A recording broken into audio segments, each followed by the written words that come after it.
It is now 1 year since Russia invaded Ukraine, and the impact has been catastrophic. 14 million Ukrainians have been displaced, 13,000 have been injured, and more than 8,000 civilians have been killed, including almost 500 children. But the country continues its fight with more international help. The U.S. today pledging another $2 billion in military aid and issuing another round of sanctions on Russia. Correspondent Kelly Meyer is live in Washington. Kelly, we are now a year in, and Ukraine has no intention of backing down.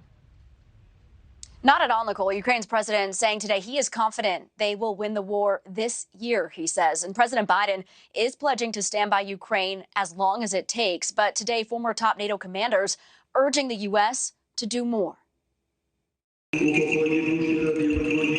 Ukrainian soldiers holding photos of fallen servicemen and women as they bury those lost in the now year-long battle for freedom. It's estimated 100,000 Ukrainian soldiers have been killed or wounded since Russia invaded Ukraine.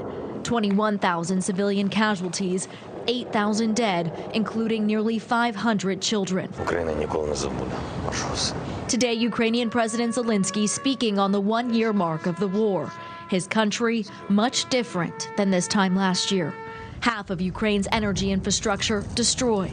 Nearly 18 million people in dire need of humanitarian assistance. Life is a living hell for the people of Ukraine. The world rallying behind Ukraine. Billions in aid and equipment pouring in. Of the total global commitment so far, the U.S. contributing 47% of it.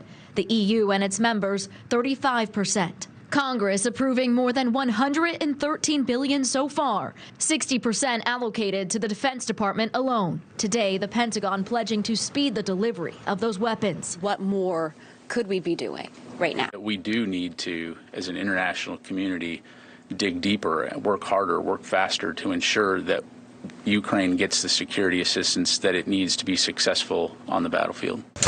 Shipments evolving over the last year, from howitzers and HIMARS, progressing to a Patriot air defense system, and Abrams tanks are set to arrive later this year.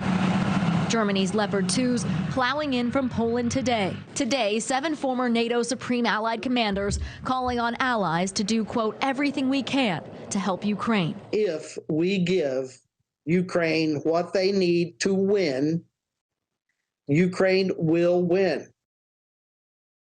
And the Pentagon today telling NewsNation that the latest assistance package is proof that the U.S. is doing everything they can to help the country, though they wouldn't go beyond that in terms of what we may send next. Nichole. All right. Thank you, Kelly. Thank you for watching. Go to newsnationnow.com to find NewsNation on your television provider. And don't forget to click the red subscribe button below to get more of NewsNation's fact-driven, unbiased coverage.